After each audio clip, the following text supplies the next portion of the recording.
Hi, everyone. All right, we're just going to be starting in a few minutes. A few more people are entering into the room. Very glad everyone is here today. It's, just a nice little day to spend inside, at least on my part. Yeah, so this is our first ever for the semester public honors event, and we're very fortunate to be showing you guys this, even though it's a little under certain circumstances. It's going to be very exciting. So we're just going to start in a few more minutes. Okay,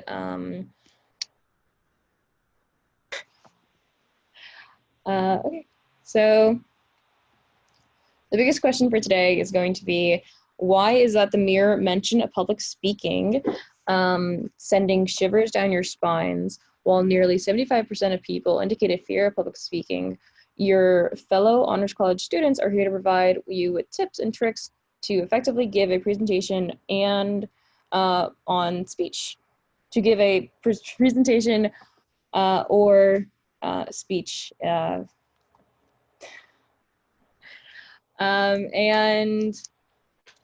yeah, we have, oh my God. Burke, does everyone want to introduce yourselves? Yeah, sure. So my name is Priyal Shah. I'm a freshman at the Honors College, and I am majoring in biology and psychology. Hello, my name is Walia. I'm also a freshman, and I'm also majoring in biology. And my name is Burke, and I'm actually a transfer student from Camden County College. I'm majoring right now in political science and philosophy. Nice, nice. And ready to present? Yes. Awesome. So thank you All for. right, so welcome, guys. Oh, go for it. I was gonna say thank you for everyone joining us today, and I hope you guys enjoy our presentation on public speaking. Priyal, you can take it away. All right, so we'd like to start off with a statistic because we know that public speaking is a difficulty for many students and, honestly, individuals everywhere. So as mentioned, 74% of the U.S. population has a fear of public speaking, as per the Statistic Brain Research Institute. So we know that it is, almost 3/4 of our community is having an issue with public speaking. So we wanted to do is share a few tips and tricks and the importance of public speaking. So we can enhance on our skills and perfect it for our future careers, which we'll get into. So we'd like to start off with the introduction to public speaking. And I want to ask all of you, what are your thoughts about public speaking? So if anyone can just chime in, there are no wrong answers.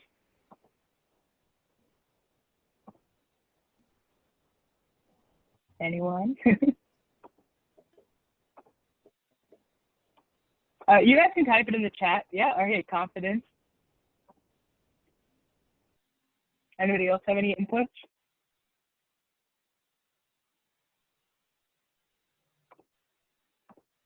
Okay, well, I guess we'll continue, but if you guys want to input in the chat, yep, giving presentations, talking in front of a group of people.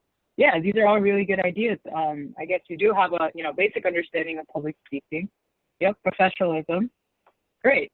So now let's go into a little bit what public speaking is. So public speaking, per definition, is the act of giving a speech or presentation to a live audience. Now, this speech can be formal or informal. It depends on who the audience is and what you're actually presenting. And it can be used in a variety of careers, and it requires skill, dedication, information, and an appeal to the audience. So when I mentioned that it can be, used in a couple of careers, it doesn't matter whether you're a doctor, a lawyer, business owners, you can do or you can be whatever you want, but you're going to need public speaking in your career because that's just how you come off, right? So why is public speaking important? It captivates your audience, it gives confidence, it provides information to the audience. So what does that mean? You really have to, the way to capture your audience is why your topic is important. What are you trying to convey to them? That's what public speaking is all about. You're supposed to give the audience information about a specific topic or idea. right? And your speech is beneficial for them because they're going to gain something out of it. And that's what you're trying to transfer to them. So as I mentioned, there are some careers, and now we'll hear from Malia and Burke about how public speaking appeals to their personal and future careers. So I can start. So personally, I want to be a doctor.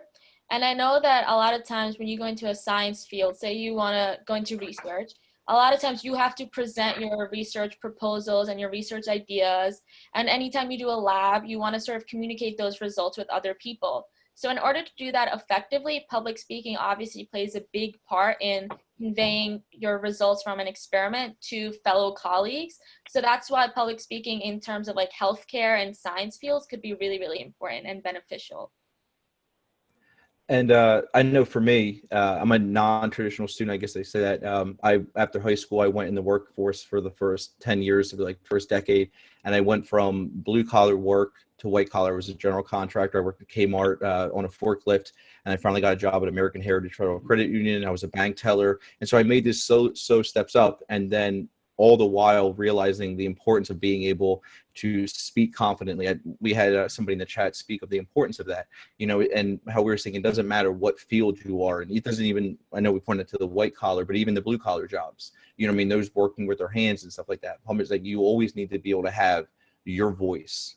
Finding who you are and how you can speak really benefits how you can excel in your life. And I know for me, it's ultimately brought me back to college, recognizing that I need to go further, and my speech has brought me here. So now you can see like the three skills or the three, professions that we've listed. Some of you guys might be, having a career in that. For doctors, you have to help individuals by assigning tasks, saving patients, and being a leader. And as a leader, you have to talk to your team. You have to communicate, and that's why public speaking is important. For a lawyer, you have to speak in court to a judge among the jury. Your job as a lawyer is to convince the jury of whatever your position is, and you have to be able to speak publicly for that. And of course, business owners, they have to help to market their businesses and promote. How are you going to get your product out or your business without actually being able to talk to a public about it? So we've seen some skills. We've seen that it's really important in all of our lives. I think someone mentioned in the chat, until they were in the Army, they didn't realize how important public speaking was. So you can see that it's applicable to all careers. So how would you be successful when public speaking? What we've provided here is a basic outline of what your speech should, the different topics that your speech should encounter. So of course, the who and what is your topic, and who are you addressing it to? And who are you, right? Those are the three main things, because how does someone listen to you if they don't even know who you are? Like we introduced ourselves, right? Now, medium and effect. What is the information that you're trying to convey, and what is the effect that you hope that you're going to have based on what you're delivering as your speech? And as for the effect of what? So basically, what are you presenting? How is it applicable to individuals' lives? And what is the effect that they're going to have? So that's kind of the main, goal that we have with public speaking. And now we'll go into how to prepare a speech. So to prepare a speech is as simple as 3 easy steps. We've all gone through essay writing, and we know that there is a, kind of a template for essay writing with the introduction, body, and conclusion. And that applies to public speaking as well. So as you can see, there are 2, designs that we know, the basic house method, and then of course the sandwich. Where the top is the introduction, the body is the lettuce and tomato, or the base of the house, and the conclusion is the foundation, or summarizing all of your information and going back to the bigger picture. So the purpose of the introduction is to get the audience's attention with a catchy hook. You can do this using humor, quotes, songs, questions, anything that you can use that you feel will be effective in capturing your audience. So in our case, for our introductory slide, we had several pictures that depict the difficulties of public speaking and the fun of public speaking. And you could see how that would capture the attention of the audience because they're curious. What is this going to be about? How will it help me? The introduction should definitely include the topic that you're talking about because the rest of your speech will be regarding that. Now, next for the body. For the body of your speech, you should go into detail about the topic you're presenting on. You should obviously, and emphasize the examples that you use to support various points in your presentation. These examples are going to help the audience kind of connect it back to their own lives or see how the examples that you're using are actually put into perspective based on what they're learning in this public or in the topic that you're giving a speech on. And finally, the conclusion. The conclusion is meant to restate the subject of what your speech was about, and it's meant to summarize your key points. Everything that you've mentioned in your speech is kind of like, to sum it up, to see what's next now. Give a concluding statement that delivers your main message. It's kind of like a so what. So what does that mean, right? We've gone through the entire speech. You've, delivered your information, but what is the audience supposed to do with that information? That's where the so what message comes from in your conclusion. In order to use that message, you simply say, this is how it's going to be effective in your lives, or this is how you can use the information provided.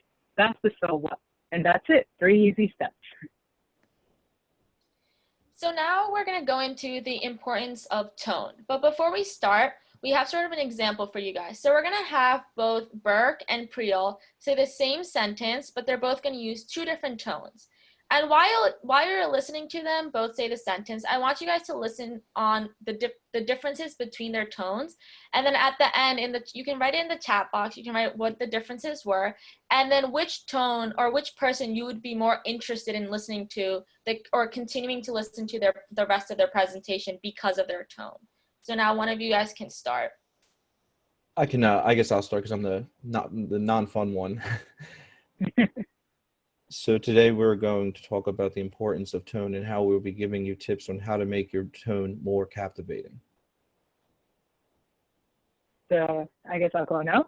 So today we're going to talk about the importance of tone, and we will be giving you tips on how to make your tone more captivating. Great job, guys. So now you can see clearly there was a big difference between the way both of them said the same exact sentence. So in the chat box, just leave some examples of things that you found that were different in between both of their ways in saying the sentence, and then which one you would be more interested in listening to. If, let's say that's how 2 people started the same presentation, whose presentation would you want to listen to and why? So you can just leave anything in the chat box or speak up if you want to.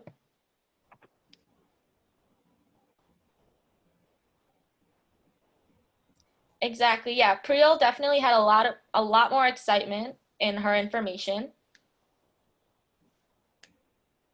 And when somebody starts off super excited, that not only makes them seem excited, but that also causes the audience to also get sort of excited for the presentation.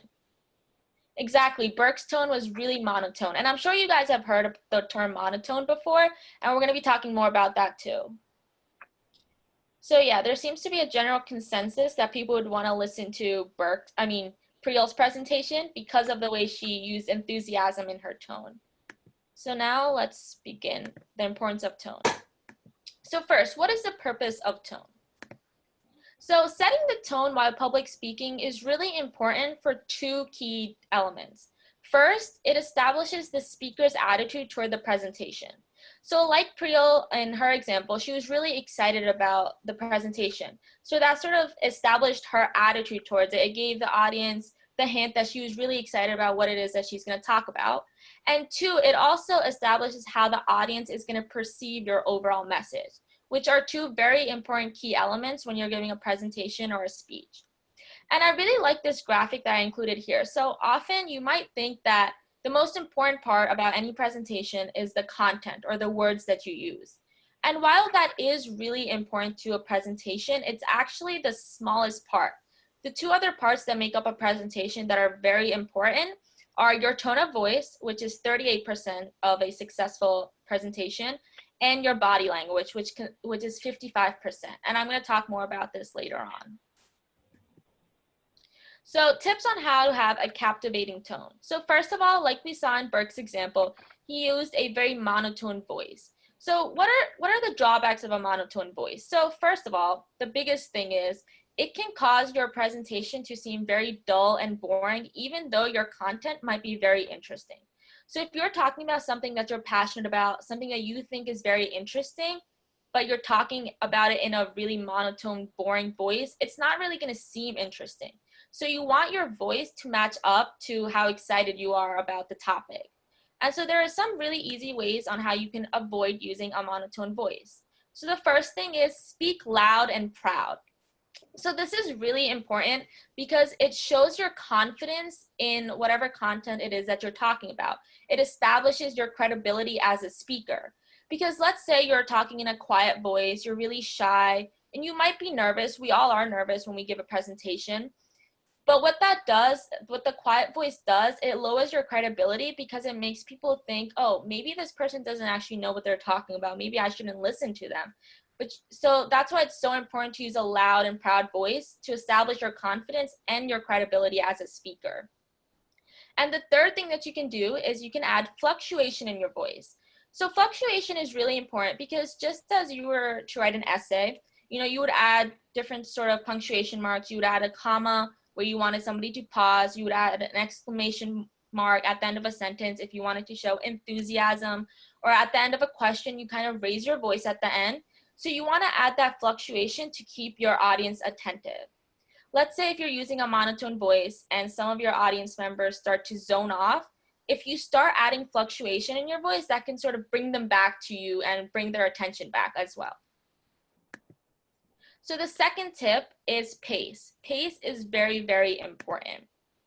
So obviously you don't want to talk too fast because this goes back to that idea of your credibility as a speaker. If you're talking too fast, it might lead your audience to believe that perhaps you only memorized your presentation. And this is something that we see very often. I know I saw it a lot in my high school, and I still see it now when people in college are also giving presentations, where sometimes instead of their presentation seeming like a conversation between the speaker and the audience, it seems more like they're trying to rush through it because they memorized something. It's like as if they're reading like a memorized essay or something. And you don't ever want to leave your audience with that impression. You want it to seem like a conversation. And the best way to do that, to make your presentation seem like a conversation, is to make sure that you're using a normal pace, like you would when you're normally talking to someone. Talking too fast will lower your credibility because it'll make people believe that you're trying to rush through that information before you forget something. So you definitely don't want that to happen.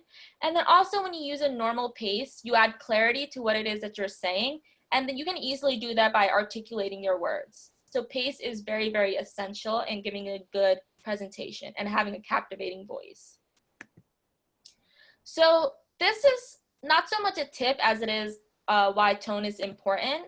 So your tone of voice helps to convey your overall message. So you must exhibit an appropriate tone of voice to convey the content and the message that you wish to communicate with your audience. So I used this example earlier on when I began talking, and I said, if you're talking about something that you're passionate about, that you're interested in, but your voice is really monotone, it's not really grabbing the attention of the audience, those two things aren't really going to match up.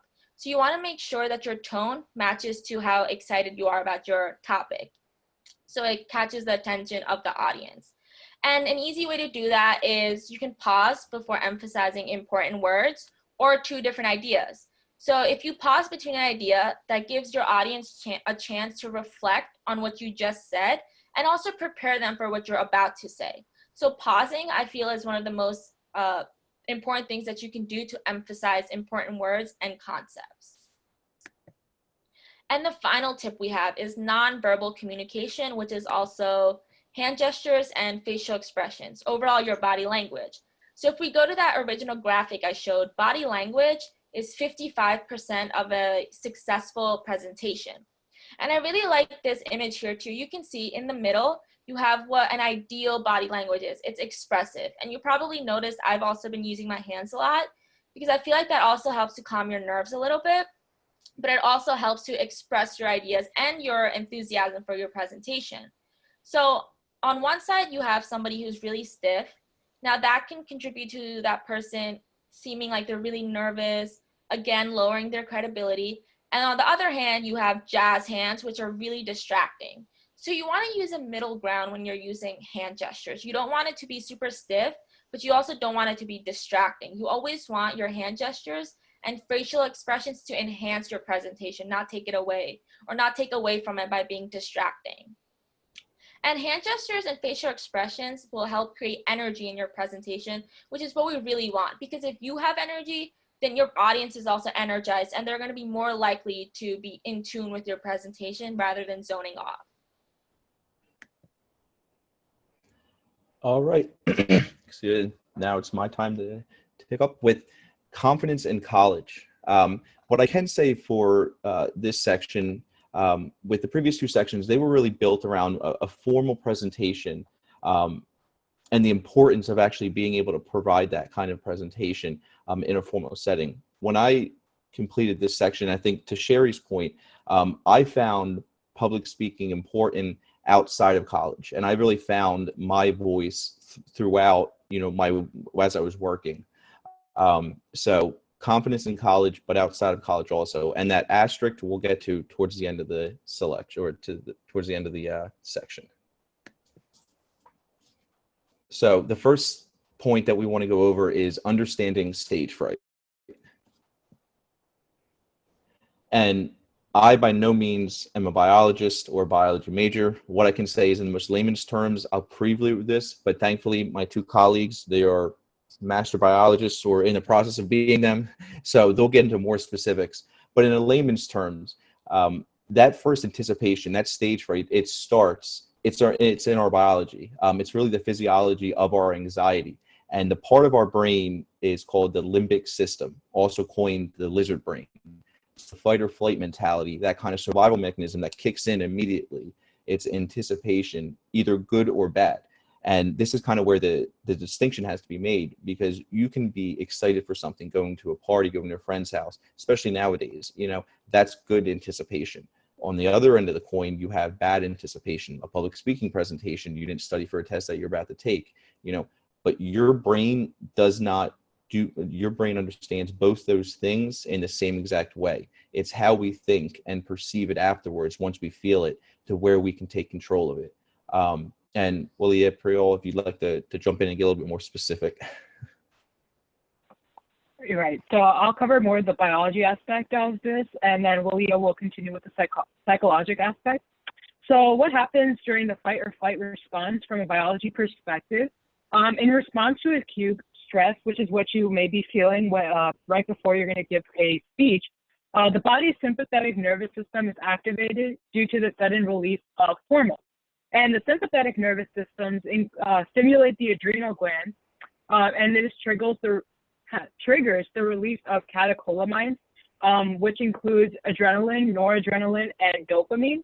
And actually, sustained or chronic stress, which is stress when you have constantly for long periods of time, this can lead to elevated hormones such as cortisol, which is considered the stress hormone, and reduced serotonin and other neurotransmitters in the brain, which actually, like serotonin and dopamine, help you feel happy and calm. And this actually leads to depression. So of course it's a little extreme, but chronic stress can lead to that. And that's why we want to, make sure that we can control that stress and feel calm when giving a public presentation.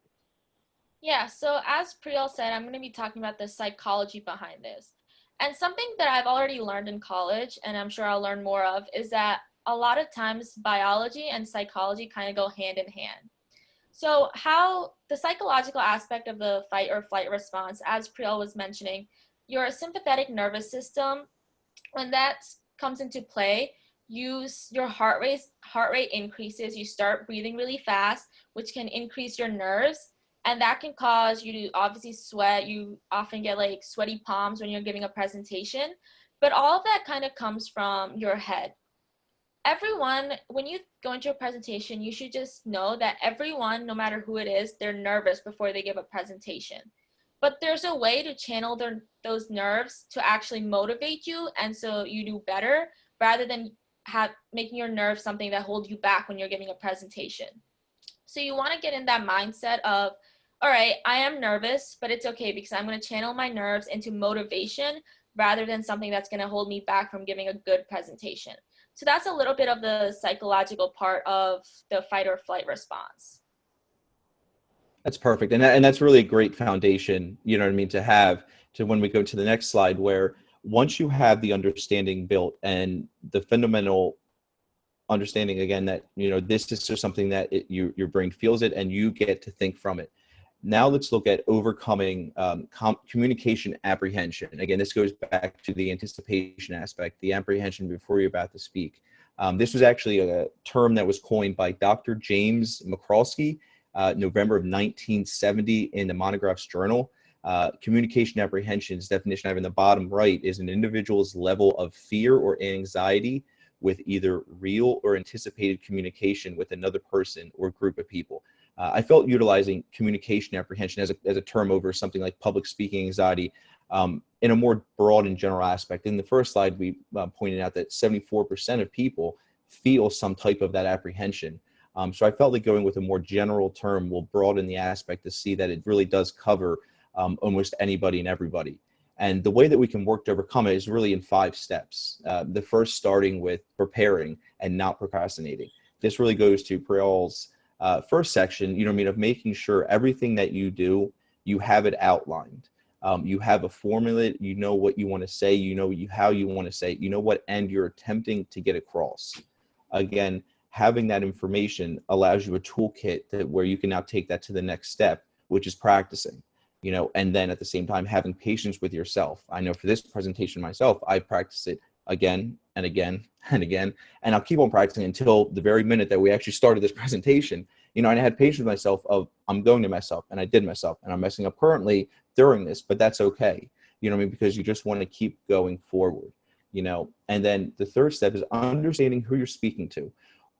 As important as it is that you know what end you're trying to get across, what message you're trying to get across, understand what the person listening is trying to receive, all the audience members here. You know, what are you looking to get out of this? And that's just as important, because we could take these conversations just like you could take tone in completely different directions depending on who the audience is. And at the same token, regarding your audience, that stretches further than just a public presentation, a public speaking presentation in front of an audience. If you're speaking to a teacher, a parent, a coworker, a boss, you want to be able to understand why you're having this conversation with that person and what you're looking to get out from it and what they're also looking to get out from it, because it cannot just be a one-sided conversation. And then that ultimately leads into the fourth step, where going back to understanding the physiology of our anxiety, understand, why am I feeling anxious? Why am I feeling excited? Why am I feeling the way I'm feeling? And then working and thinking to label what that actually is. And then you can take the final step. And I didn't read this book, but I love the caption, or I love the title of it, Feel the Fear and Do It Anyway. There's a book by Susan Jeffers back in 1978. You could also put Nike in there, just do it. You know, allow yourself to fear, you know, get anxious, get anticipated, you know what I mean, get your sweaty palms, you know what I mean, and then just take the next step and move forward. There's no reason to panic. Everybody feels this, or at least 74%, which is a large majority. And then the last point I wanted to go over, and this kind of brings it away from a presentation that you're having with people outside of yourself, to where you're trying to find out who you are, your authentic voice, because that's just as important. Being confident with yourself, and that was said earlier, you know, being confident with yourself is just as important with your ability to speak confidently to others.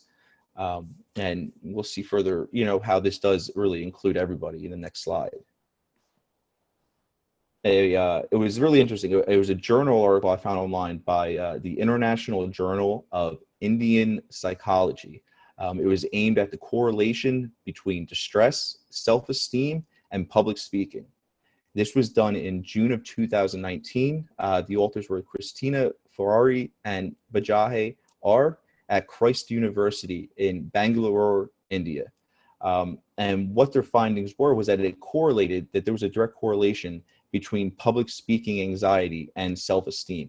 Now, the public speaking anxiety, like I said, that was the more clinical term when it comes to, there are genuine fears with public speaking, going back to the communication apprehension, where it's a broader term, but it all interconnects with itself.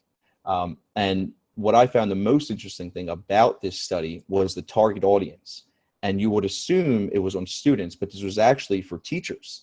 And again, Dr. Collins, I don't want to speak for you, nor do I want to speak for any teachers, you know, but to me, I understood that is, wow, so when I'm in a classroom and I see that teacher, you know, I always assume, well, that teacher knows what they're doing. They've done this a million times before. They're not nervous. Why would they ever get nervous? And that makes me, you know, more nervous.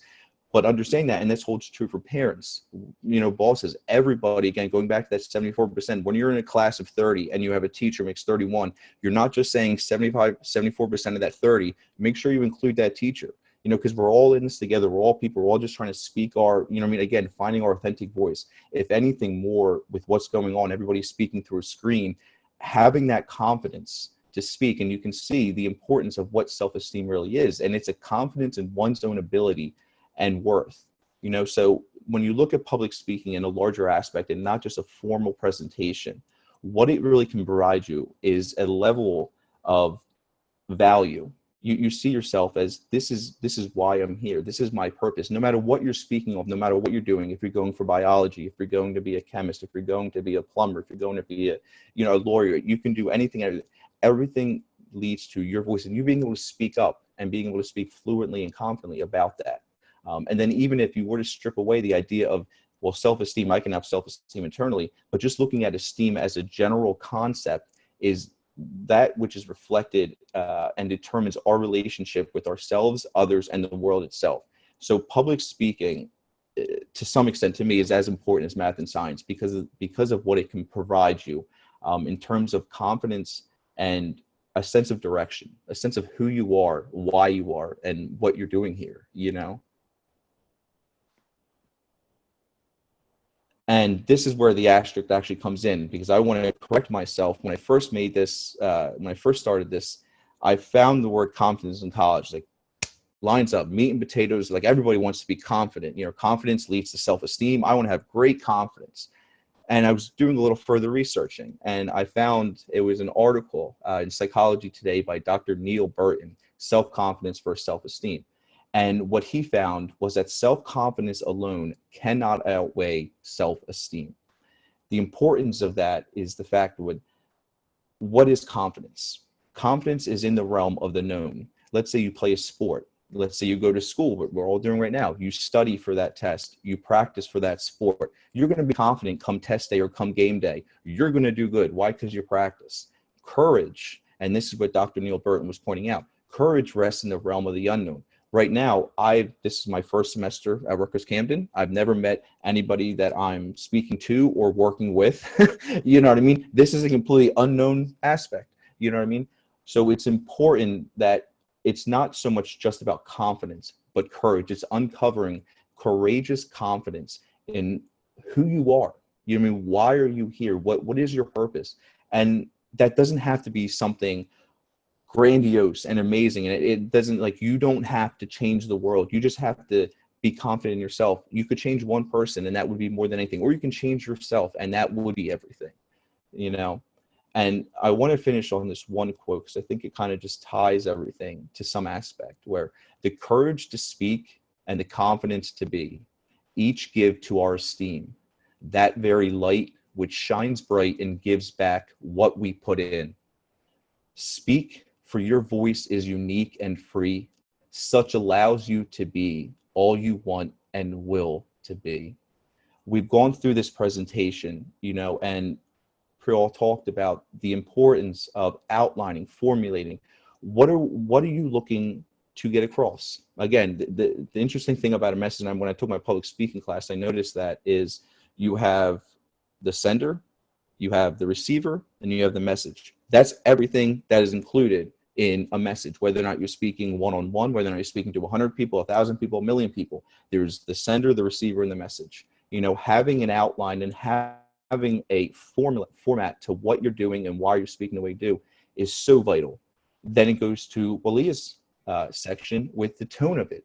How do you want to sound? How do you want to come off? Do you want to come off as sounding like you're higher than everybody? You're on some golden horse? No, you want to be able to speak on the level like everybody else, because at the same time, everybody is feeling that 74% statistic. Everybody is feeling this level of kind of apprehension. Is kind of like, ugh, and when you wrap it all up into the last section and you really take a look at what can public speaking do for me? How can that benefit me outside of the classroom? Sherry pointed out, she found it in the Army. I know for me, let's say the one time when I really found my voice, and this wasn't a voice that I had speaking to anybody else. There's actually the complete opposite of a voice. There's an anti-voice. It was when I was working at, like I said, Kmart. I was a forklift driver, you know what I mean, doing my duties, like unloading in a distribution center, you know, blue collar work. You're tired, you know what I mean? You're told, here's overtime. You can't do anything about it. Keep on going, you know. And it was just like, I want more. I want more. And I'm talking to myself, Burke, what do you do? I want more. And it was one night I worked it was the third shift. It was one night, I think it was roughly about 1 or 2 in the morning. And they said, hey, guess what, overtime? It was Christmas. Here's an extra 2 hours, deal with it. And I told myself, I can't do this. I don't want to do this. I don't. And I told myself, I said, Burke, walk out right now. You know, if nobody says anything to you, then keep going and don't look back. But if somebody says something to you, you turn around and go back and do your job, because that's what you're supposed to do. You know, and guess what happened? Not a single person looked or said anything to me. I walked out, and I'm here today speaking to you, you know, from something as small as that, you know, and just finding that authentic voice that you don't have to share with anybody, but the most important is yourself. We always hear the idea that we're always our worst enemy. I want to take that and kind of flip it and say, instead of looking at ourselves like an adversary, be your best advisor, be your best friend, be your closest confidant that you speak openly to, and then relay that message to others. I really do appreciate, you know, all the time that we've been taking for this. And I think the next we're going to take any questions if there are any, or unless Creole and Willie have anything less to say.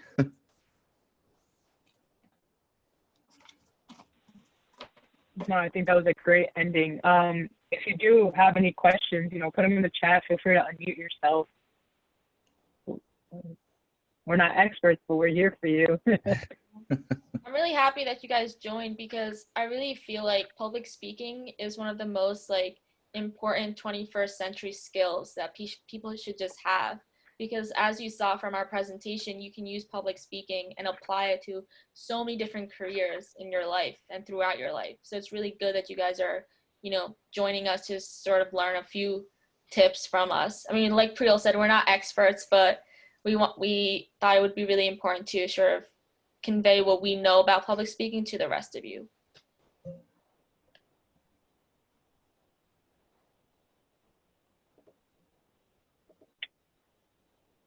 I have a few questions just to like get the Q&A, you know, started.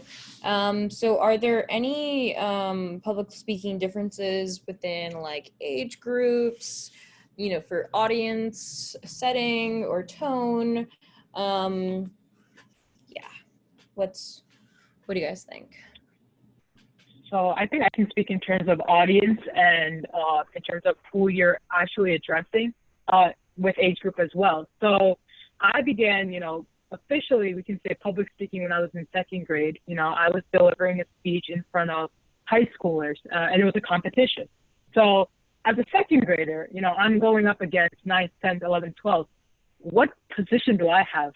But the way that, you know, I communicate, the way that I present is important to me. Doesn't matter my age, my grade, right? It's what I wanted to convey.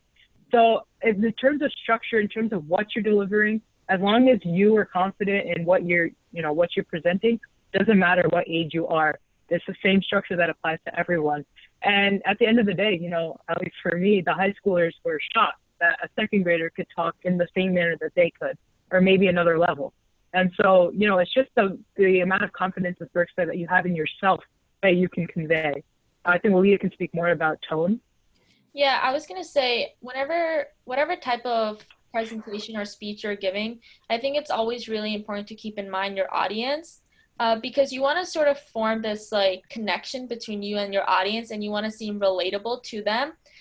So for example, if you're talking to a group of younger kids, you might want to sound more enthusiastic. You might want to use examples from things that they could relate to sort of help them understand what it is that you're trying to say, compared to if you're talking to older people, you know, trying to talk in some sort of tone that would appeal to them. So keeping in mind your audience when you're giving a presentation, I think, is really, really important to give a successful presentation, because that'll also determine your tone and how you choose to speak. Right. I think Sherry mentioned something in the chat about they taught us to memorize instead of presenting. So just to touch upon that a little bit, memorization for a speech is good, but I feel like it shouldn't be the only thing that you rely on. There's always going to be spontaneity in a speech, right? If people are asking you questions, that's spontaneous. You don't have a script to memorize for this. And so, yeah, while memorizing is good, it gives you more confidence and you know the information. There should be a certain level of confidence where if something, what if you forget or if you stray off the topic, you still have the information with you regardless of where you're going. And I think we didn't really touch on this a lot, but there is obviously a difference between when you're giving a speech versus when you're giving a presentation, like making a PowerPoint or something. Because when you're giving a speech, I think we do often memorize what it is that we're going to say. But when you're giving a presentation, that's what you want to sound more like a conversation because you're trying to like teach your audience something. Whereas a speech, you're kind of just talking about something that is important, but you're not really like teaching. I don't know if that makes sense. But so I understand where in high school they do teach when you're giving a speech to memorize your speech as much as you can. But when you're giving a presentation, you don't really want to memorize it because like I said, that'll make it seem like you're trying to rush past it and you'll like automatically just start talking really, really fast also. And a presentation shouldn't really be like that. So just keep in mind that there is a bit of a difference between a speech and a presentation. And I can even say to some degree, sure, we point to high school and stuff. And what I've noticed, when I coming back into college and stuff, I think I may have enrolled in college when I first got out of high school, and then it just never went. But there's a stark difference between high school education, at least from my interpretation, high school education and the college experience. I don't really necessarily believe it's one of those things that you see in party movies about what the college experience is. The college experience is really your opportunity to be an adult, to become mature. And maturity doesn't happen at an age. It's not like you hit 21 and you're instantly mature. You could hit 75, 80, 90 years old. You could die and never become mature. And I think college kind of has lost that aspect of being an institution that provides maturity for students as a way of just escaping to join with everybody else and what's everybody else doing. So I think high school, the whole mentality in high school is it's just trying to teach you to do something and learn something. College is giving the onus on you and saying, this is your opportunity. Again, going back to public speaking, this is your voice. This is your opportunity.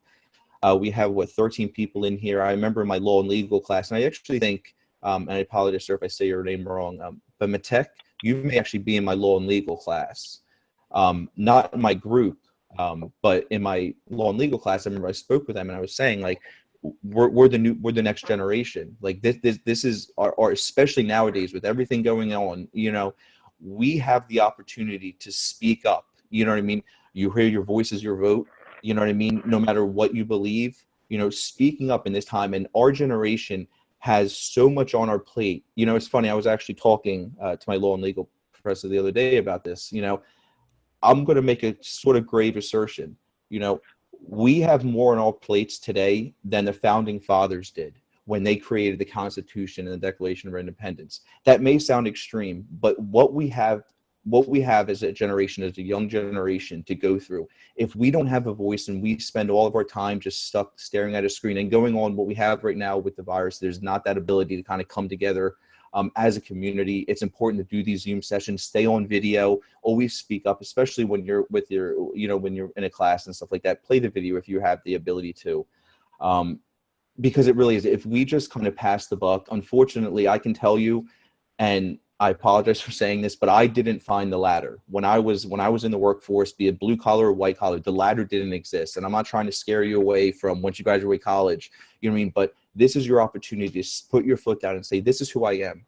This is what I want to do. Be it biology, be a mechanic. It doesn't airplane pilot. If you want to write the next, screenplay, no matter what it is, our generation needs to take this opportunity, needs to take the college experience and come together and discover, again, going back to my section, why are we here? What is our purpose? So we don't have the ability, like the founding fathers, to just get on a boat and move to a different island, say, hey, we're going to create what it really means to be equal. You know what I mean? Like, we have to take what we have right now and the structures and the institutions that are built, scientists, people that are in technology, political scientists, philosophers. We all have to kind of find a way to come together. It can't be about, oh, I'm going to get my career, I'm going to make X amount of money, I'm going to get into a house, and I'm going to get the dog, the wife, and the white picket fence. You know what I mean? That mentality kind of has to go, oh, we have to come together and join together. Being able to speak on our own terms and being able to speak confidently and consciously, knowing what we're talking about and why we're speaking that. Because I feel and fear to some degree that if we miss this opportunity, it's not, you know what I mean? We all really love some dystopic movies. We all love Hunger Games and stuff like that and all that. I can guarantee you, I don't think that we're the generation that's ready for that kind of revolution. And I don't want to be. You know what I mean? I would like to be able to peacefully enjoy my life, because guess what? I enjoy speaking to every single one of you. You know what I mean? I find you all interesting. I find you all have something to say. I want to hear what you have to say. I hate, to an extent, I always feel bad because I'm in class like I'm doing now, you know what I mean, taking up all the time and speaking. I want to hear other people's opinions. I want to hear other people's thoughts and opinions and ideas. And what about biology? Talk to me about biology. I know nothing about it.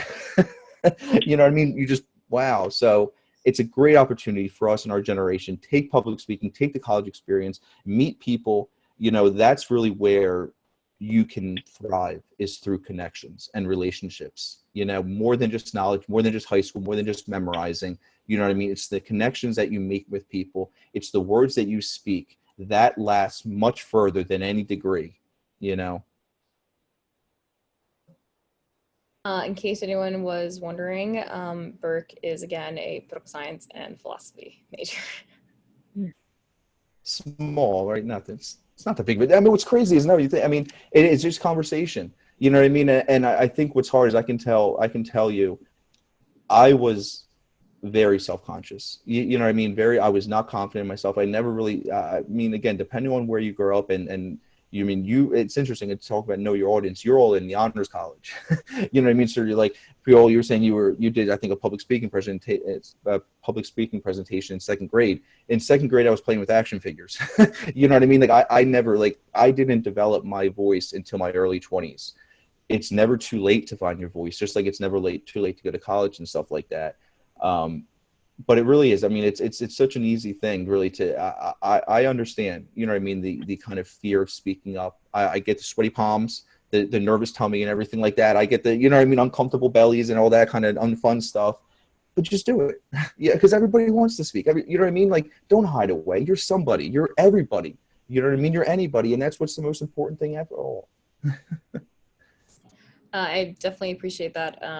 Everyone's presentation. It was very informative. I definitely, really understood that just understanding the connection between public speaking and also biology. I didn't know how, interconnected it was. So it was definitely like a nice little refresher for sure.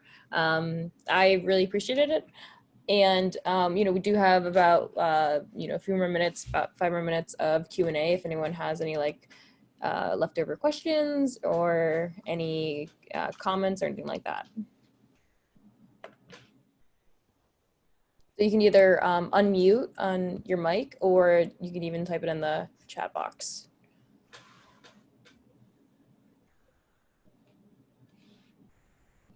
I'll just also make a pitch while anyone's thinking of any last minute questions. These students, I think it was stated well, but I'll reiterate. Each of them is in their very first semester at Rutgers Camden.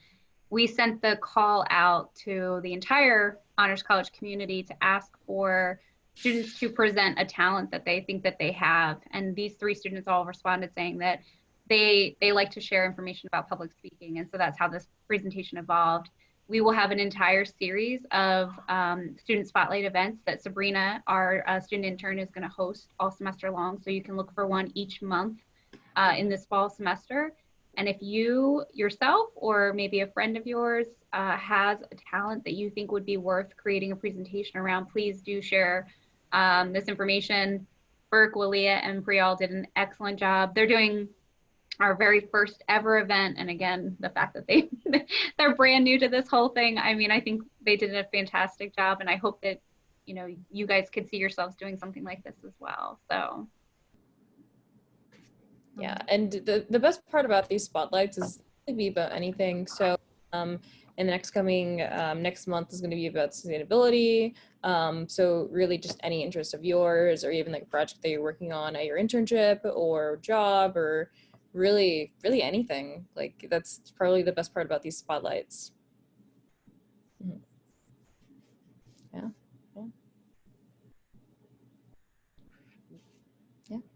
All right. Well, we thank you guys so much for your attentiveness, and we hope that you'll reach out to Burke, Walia, and Priyal should you have any questions about public speaking. Guys would like to have sources for the information that they retrieved for the presentation. You know, any questions like that or anything like that, we can definitely send it your way for sure. You're welcome, Amy. Go out and change the world now. Come on, let's go out and change the world for the better, and whatever it is, the smallest thing and the biggest thing. Let's go and change the world. You know what I mean? Let's all be influencers and let's not be influenced. Come on now. You know what I mean? Let's take it all together and, you know. All right. That's a great message to end with. Thank you guys so much. Thank you. Have a good one, everyone.